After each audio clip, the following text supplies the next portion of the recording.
ലോകത്തറിയപ്പെടുന്നതിൽ വെച്ച് ഏറ്റവും കാഠിന്യമേറിയ വേദനകളിൽ ഒന്നാണ് ട്രൈജമൽ ന്യൂറാൾജിയുടെ വേദന. ശക്തമായ ഷോക്കടിക്കുന്നത് പോലെയുള്ള വേദന രോഗിക്ക് അനുഭവപ്പെടും. തല നിന്നിടാത്ത വേദന, എന്തോ ഒരു വേദന എന്നറിയണ്ടേ. സ്ഥിരമായി ഈ ഒരു വേദന നിലനിൽക്കുന്ന രോഗികൾക്ക് ഈ ഡിപ്രഷൻ പോലെയുള്ള പ്രശ്നങ്ങൾ വരികയും അവർ ആത്മഹത്യാ പ്രവണത കൂടുതലായി കാണുകയും ചെയ്യുന്നു. അതുകൊണ്ട് തന്നെ ഈ അസുഖത്തിന് സൂയിസൈഡൽ ഡിസീസ് എന്നുള്ള മറ്റൊരു അപരനാമം കൂടി ഉണ്ട്. ഒരു മുറുക്ക് വെള്ളം കുടിക്കാൻ കഴിയൂല, അത് എടുക്കുന്ന നേരം വെള്ളം തൊള്ളയിലാക്കാൻ കഴിയൂല. നാഡിക്ക് 3 ഡിവിഷൻസ് ആണുള്ളത്. ഒന്ന് കണ്ണിൻ്റെ ഭാഗത്തേക്ക്, ഒന്ന് ഈ കവിളിൻ്റെ ഭാഗത്ത്, ഒന്ന് താടിയലിൻ്റെ ഭാഗത്ത്. ഇതിലേതെങ്കിലും ഒരു ഡിവിഷനിലോ അല്ലെങ്കിൽ ഒന്നിൽ കൂടുതൽ ഡിവിഷനുകളിലോ ശക്തമായ ഷോക്കടിക്കുന്നത് പോലെയുള്ള വേദന രോഗിക്ക് അനുഭവപ്പെടും. ചെറിയൊരു വേദന വരും, അത് വന്നു കഴിഞ്ഞാൽ നെറ്റിലോടം വരെ ഉണ്ടാവും വേദന. 2 രീതിയിലുള്ള ഓപ്ഷൻസാണ് ട്രൈജമൽ ന്യൂറാൾജിയ ട്രീറ്റ് ചെയ്യാനുള്ളത്.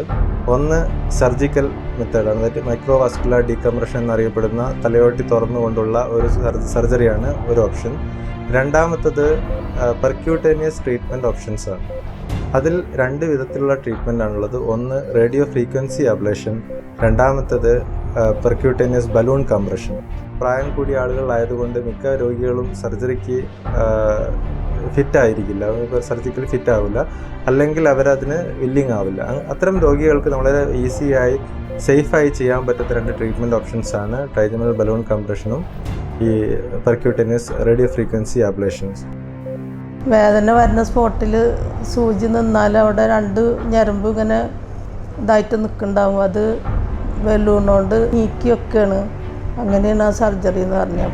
ഈ percutaneous treatment options trigeminal balloon compression ആണെങ്കിലും റേഡിയോ ഫ്രീക്വൻസി അബ്ലേഷൻ ആണെങ്കിലും രണ്ടിലും ആദ്യത്തെ നമ്മുടെ ഏറ്റവും പ്രധാനപ്പെട്ട ചലഞ്ച് എന്താണെന്ന് ആ നെർവ് വരുന്ന ഭാഗം കണ്ടുപിടിക്കുക എന്നുള്ളതാണ്.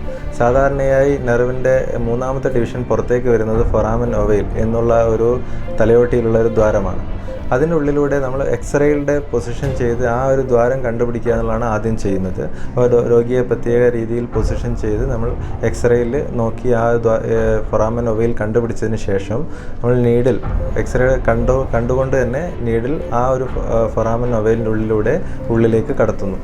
അത് ഉള്ളിലെത്തിക്കഴിഞ്ഞാൽ ട്രൈജമൽ ഗാംഗ്ലിയോൺ അതിൻ്റെ ആ ഫൊറാമൻ ഉള്ളിലൂടെ കടന്നു കഴിഞ്ഞാൽ നമുക്ക് ട്രൈജമൽ ഗാംഗ്ലിയോൺ പ്ലേസ് ചെയ്യാൻ പറ്റും. അത് എക്സ്റേയുടെ പൊസിഷൻ കൃത്യമായി അറിഞ്ഞതിന് ശേഷം നീഡിൽ അവിടെ എത്തിയതിന് ശേഷം നമ്മൾ റേഡിയോ ഫ്രീക്വൻസി അബ്ലേഷൻ ആണെങ്കിൽ അതിലൂടെ ഒരു കാനിലായിട്ട് പേഷ്യൻറ്റിനെ സ്റ്റിമുലേറ്റ് ചെയ്യുമ്പോൾ കൃത്യമായിട്ട് നമുക്ക് പേഷ്യൻറ്റിന് പെയിനുള്ള ഡിവിഷൻ മാത്രം സെലക്റ്റീവായിട്ട് കണ്ടുപിടിച്ച് അത് കരിച്ചു കളയാൻ പറ്റുന്നു.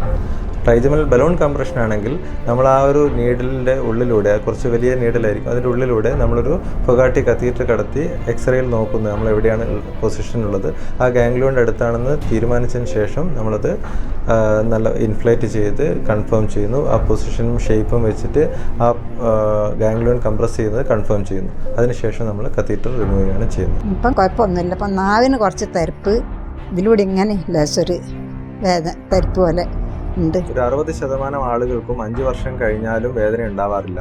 പക്ഷേ ബാക്കിയുള്ള 40%-ന് 1 വർഷം കഴിഞ്ഞാൽ വേദന തിരിച്ചു വരാനുള്ള സാധ്യതയുണ്ട്. അങ്ങനെയുള്ള ആളുകൾ അത് റിപ്പീറ്റ് ചെയ്ത് നമുക്ക് വീണ്ടും ചെയ്യാം എന്നുള്ളതാണ് ഇതിൻ്റെ അഡ്വാൻറ്റേജ്.